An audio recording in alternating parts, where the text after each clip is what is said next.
اس کے گھر میں سوئمنگ پول تھا، سونا تھا، جم تھا، پیلس تھا۔ وہ بندہ کہتا میں نے آپ سے بات کرنی ہے اکیلے میں، the owner of the house۔ اس کے پاس بیٹھا تو وہ رونا شروع ہو گیا۔ لوگ کہتے میں رشوت تو نہیں لیتا، بس مٹھائی کھاتا ہوں۔ Where did you spend your wealth؟ کدھر کیا؟ مساج سینٹرز میں گئے۔ میں نے کہا یار کوئی مساجر ہے یہاں پہ میل؟ کہتے نہیں سب فیمیلز ہیں۔ تو میں نے کہا کیوں مرد نہیں آتے یہاں پہ مساج کرانے؟ کہتے مرد ہی تو آتے ہیں۔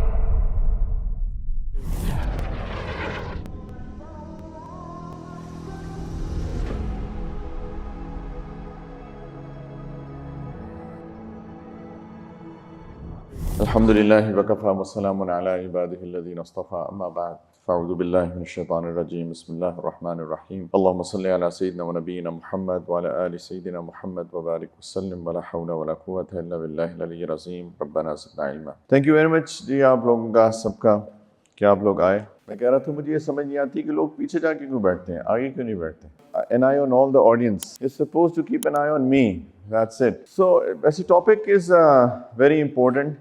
اور میں چاہ رہا ہوں کہ تھوڑا سا ٹائم ہے ہمارے پاس، تو اگر سارے لوگ اپنے فونز کو تھوڑی دیر کے لیے ڈیورس دے دیں۔ 3 ڈیورسز تو نہیں دے سکتے ورنہ تو ہمیشہ کے لیے حرام ہو جائے گا، تو صرف ایک ہی دے دیں۔ کیا خیال ہے؟ کیوں بچوں؟ بہت مشکل کام ہے، لیکن کہو کہ تمہیں طلاق ایک۔ لائف مینجمنٹ، لائف جیسے سر کہہ رہے تھے اٹس دی بگیسٹ پروجیکٹ، اس سے بڑا پروجیکٹ کوئی بھی نہیں ہے۔ زندگی کس لیے دی اللہ نے؟ کیوں؟ کون بتائے گا؟ آپ میں سے کوئی بتائے؟ کمیونیکیشن ڈسٹینس کے اندر ہے۔ کیا ہے زندگی کیوں دی اللہ نے؟ To be a good human and work on humanity, that's what is said. Yes, لیکن of course with one addition, ایک اسٹیٹمنٹ کے on according to the rules and the principles given to us by God, not ہماری self defined نہیں۔ Exactly this is what life is all about. زندگی اسی کا نام ہے بچوں۔ زندگی ایک دفعہ ملتی ہے، زندگی بار بار نہیں ملتی ہے، اور اگر اللہ نہ کرے کوئی اس پروجیکٹ میں فیل ہو جائے تو اس کے بعد there is no turning back۔ لیکن unfortunately اس پروجیکٹ کو کوئی اہمیت ہی نہیں دے رہا۔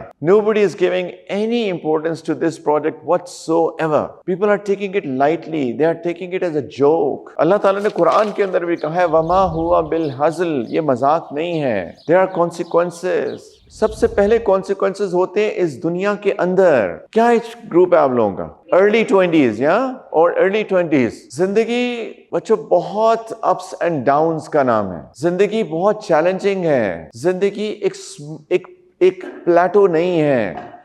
زندگی اپس اور ڈاؤنز کا نام ہے۔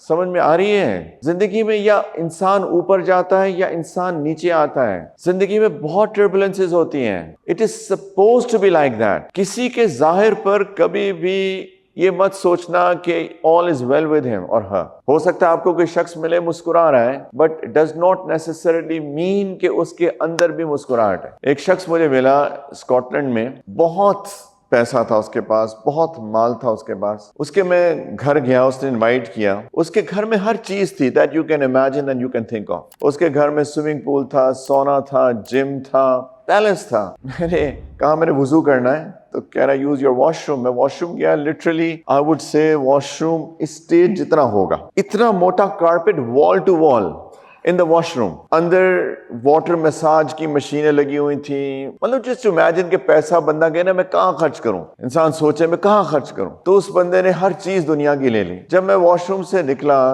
وضو کر کے، وہ بندہ کہتا میں نے آپ سے بات کرنی ہے اکیلے میں، the owner of the house۔ اور میں اس کے پاس بیٹھا تو وہ رونا شروع ہو گیا آنسو کے ساتھ۔ Aged man, I think must be in his 60s، رونا شروع ہو گیا۔ اس نے کہا کہ یہ ساری چیزیں جو آپ دیکھ رہے ہیں میرے دل میں کوئی سکون نہیں، no peace in my life۔ اور پھر اس نے اپنے مسائل بتانے شروع کیے، اور کہتا ہے کہ مجھے رات کو نیند نہیں آتی، میں اور میری بیوی جو ہیں سلیپنگ پلز لے کے سوتے ہیں۔ and I was thinking کہ آپ کے پاس پیسہ اتنا ہو، آپ سب کچھ کر سکتے ہیں، لیکن سکون تو نہیں خریدا جا سکتا نا بچوں، کسی دکان سے نہیں ملتا۔ So in order to have that سکون and that peace in your life, people must live this life in a certain way۔ We have to manage this project called life۔ آپ لوگ ابھی بچے ہو، آپ لوگوں کو زندگی اتار چڑھاؤ کا شاید اندازہ نہیں ہے۔ کچھ لوگ بڑے چھوٹی ایج کے اندر ان کو کچھ چیلنجز فیس کرنے پڑتے ہیں۔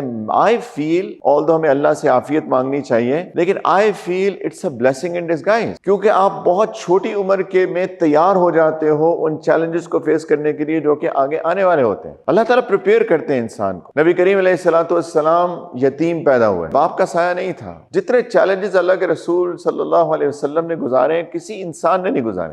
6 سال کی عمر میں والدہ کا انتقال ہو جاتا ہے, 8 سال کی عمر میں دادا کا انتقال ہو جاتا ہے. Can you imagine a shock after a shock after a shock, trauma after trauma after trauma. اس لیے کیونکہ وہ جو چیلنجز آنے والے تھے اللہ ان کو تیار کر رہے تھے. کوئی جم جاتا ہے 1 2 3 4 5 گڈ. جم میں جو ہے نا, جم مینز ایکسرسائز, وہ جو پش اپس, وہ جو ویٹس, وہ جو سیٹ, وہ ریپیٹیشن جو پین دیتی ہے نا, وہی مسل بلڈ کرتی ہے. اگر یہاں میں پش اپس کروں اور 10 پش اپس آرام سے نکال لوں تو اس سے شاید ٹون اپ ہو جاؤں گا تھوڑا سا, لیکن مسل بلڈنگ جو ہوتی ہے نا, وہ جو تکلیف ہوتی ہے اس کے بعد مسل بلڈنگ ہوتی ہے. تو پوچھے زندگی کے اندر یہ جو چیلنجز آتے ہیں یہ انسان کو اسپرچولی ڈیولپ کر رہے ہوتے ہیں. تو زندگی کو سمجھنا چاہیے, اور زندگی does not end with our death. Yes, پتا ہے کہ نہیں, کیا خیال ہے؟ Life continues. یا تو ہم جب زندگی گزارتے ہیں تو we also have to think about the consequences that we will face in the hereafter, in the next world. ہمیں اس کے بارے میں بھی سوچنا ہے. تو زندگی پروجیکٹ لائف جب ہم پلان کرتے ہیں بچوں, تو اس کے لیے ضروری ہے کہ ہم صرف اس دنیا کو سامنے نہ رکھیں بلکہ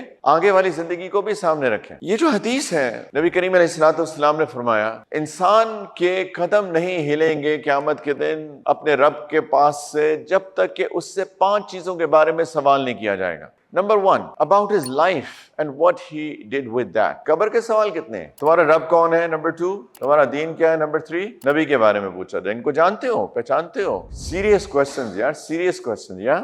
نمبر 2, جوانی کے بارے میں پوچھا جائے گا, about the youth, how did you spend your youth. جوانی کے بارے میں پوچھا جائے گا, بچوں جوانی کیسے گزاری. خاص طور پہ سوال کیوں ہوگا, خاص طور پہ سوال کیوں ہوگا جوانی کے بارے میں؟ What do you think؟ جی بچے. سب سے زیادہ گناہ جوانی میں ہوتے ہیں. آپ کے پاس انرجی ہے, اس انرجی کو کیسے یوٹیلائز کیا. میری عمر میں آ کے تو بیچارہ میں 2 گھنٹے کھڑا ہوتا ہوں تو میری ٹانگوں میں درد ہو جائے گا, ہے نا. آپ لوگ تو سارا دن کرکٹ میچ کھیل سکتے ہو, ٹیسٹ میچ بھی کھیل سکتے ہو 5 دن کا. انرجی ہے انسان کے پاس, اس انرجی کو کیسے یوٹیلائز کیا, پازیٹیولی کہ نیگیٹیولی. اس لیے پوچھا جائے گا اسپیشلی کیونکہ at the end of all of it زندگی میں جو بھی کنسٹرکٹیو کچھ کرنا ہے وہ یہی عمر ہے کرنے کی بچوں. دس از دا ٹائم. اگر یہ ضائع کر دی تو اس کے بعد تو انسان کو موقع ہی نہیں ملے گا کچھ کرنے کو. اٹ ڈز ناٹ مین کہ مایوس ہو جائیں جن کی جوانی چلی گئی, لیکن سب سے زیادہ کنسٹرکٹیو تو انسان اسی عمر میں ہوتا ہے. کوسچن نمبر 3, مال کہاں سے کمایا. جھوٹ بول کے کمایا, دھوکہ دے کے کمایا, رشوت لے کے کمایا, وراثت کا مال ہڑپ کر کے کمایا, لوٹا. لوگ کہتے ہیں میں رشوت تو نہیں لیتا, بس مٹھائی کھاتا ہوں, مٹھائی کے پیسے دے دیں. یہ تو قیامت کے دن پتہ چلے گا نا وہ مٹھائی تھی کہ زہر تھا, رائٹ. وہاں پہ سب دودھ کا دودھ پانی کا پانی ہو جائے گا. کس کو دھوکہ دیتے ہیں. سوال نمبر 3, مال کہاں سے کمایا. سوال نمبر 4, مال کدھر خرچ کیا. Where did you spend your wealth. کدھر کیا. مساج سینٹرز میں گئے. میں لڑکوں سے بات کر رہا ہوں. میں بھی کراچی میں تھا, وہاں میں ایک ہوٹل میں ٹھہرا ہوا تھا, تو میں نیچے جم میں گیا. مجھے بھی شوق ہے کہ تھوڑی بہت ایکسرسائز کر لوں, تو وہاں ایک مساج کا بھی سینٹر تھا. میں نے اس سے پوچھا, میرے نا بہت کم اسٹف ہوئے تھے, ٹریول اتنا کرتا ہوں, تو میں نے کہا یار کوئی مساجر ہے یہاں پہ میل. کہتے نہیں سب فیمیلز ہیں. تو میں نے کہا کیوں مرد نہیں آتے یہاں پہ مساج کرانے. کہتے مرد ہی تو آتے ہیں. And I was amazed and I was shocked. پیسے خرچ کر رہے ہیں مساج سینٹرز میں, ویب سائٹس کی ممبرشپ لینے میں جو کہ اموڈسٹ ہیں, ایکسپلیسٹ ہے, سب پوچھا جائے گا. مال کدھر خرچ کیا. شادیوں پہ اڑا دیا بلا وجہ, اسراف میں, عجیب عجیب فنکشنز کے اوپر. بچوں پوچھا جائے گا مال کدھر خرچ کیا. یہ سیریس کوسچنز. اللہ کے رسول کہہ رہے ہیں کہ قدم نہیں ہلیں گے تمہارے جب تک ان سوالوں کے جواب نہیں دو گے, اور سوال پوچھنے والا ہوگا تمہارا رب, رائٹ, کوئی ٹیچر نہیں ہوگا. اور آخری سوال کہ جو علم تھا اس پہ عمل کیا کیا. What he did with what he knew. عمل کیا کیا. سب کو پتا ہے جھوٹ نہیں بولنا, غیبت نہیں کرنی, دھوکہ نہیں دینا, لیکن جھوٹ بھی ایسے لوگ بولتے ہیں, غیبت بھی ایسے لوگ کرتے ہیں, خیانت بھی لوگ ایسے کرتے ہیں کہ اللہ کی پناہ. ابھی ہم ساتھ آ رہے تھے, یہ ہمارے بھائی ہیں, ان کو کچھ کام تھا, گھر میں کوئی کام کرا رہے تھے, تو میرے ساتھ بات ہو رہی تھی. تو اس کو کہا کہ ہاں وہ جو چیز بھجوانی تھی کب بھجواؤ گے. وہ جی بھجوا دی. میں نے کہا اچھا کب پہنچے گی. وہ جی بس ٹرک میں 15 منٹ میں لوڈ ہو جائے گی. What are you talking about. یعنی لوگوں کو احساس نہیں ہے کہ وہ جھوٹ بول رہے ہیں. پہلا کہہ رہا ہے بھجوا دی, پھر کہہ رہا ہے ابھی ٹرک میں لوڈ بھی نہیں ہوئی. They don't realize کہ کیا کر رہے ہیں. پتہ ہے جھوٹ بولنا حرام ہے, جھوٹ بول رہے ہیں, غیبت کر رہے ہیں, دھوکہ دے رہے ہیں, مذاق اڑا رہے ہیں, you name it. بے حیائی کی چیز دیکھ سکتے ہیں کہ نہیں؟ پکی بات, سب کو پتا ہے, کسی کو نہ پتا ہو. تو میں یہ ایزیوم کر رہا ہوں یہ جتنے بچے بیٹھے ہیں یہ ان میں سے کوئی اموڈسٹ چیز نہیں دیکھتا, کیونکہ آپ سب کو پتا ہے. assumption تو یہی ہونی چاہیے نا میری, کہ آپ سب کو پتا ہے کہ بے حیائی کی چیزیں نہیں دیکھ سکتے, تو اس کا مطلب ہے آپ نہیں دیکھتے ہوں گے. کسی نے لازوال عشق کی کوئی ایپیسوڈ نہیں دیکھی ہے نا, بہت اچھی بات ہے, الحمدللہ. دیکھنی بھی نہیں چاہیے, آپ سب کو پتا نہیں دیکھ سکتے, آف کورس. کوئی بھی چیز غلط آپ نے نہیں دیکھی, I'm assuming because آپ سب کو پتا ہے. یہ اور بھی اچھی بات. میرا کام اویئرنیس پیدا کرنا ہے. قیامت کے دن پوچھا جائے گا, اگر تمہیں پتا تھا بے حیائی کی چیز نہیں دیکھ سکتے تو کیوں دیکھ, پتا تھا جھوٹ نہیں بولنا کیوں بولا. تو بچے یہ سیریس کوسچنز ہیں, یہ ہونے والا ہے ہم سب کے ساتھ, نو ایکسیپشنز.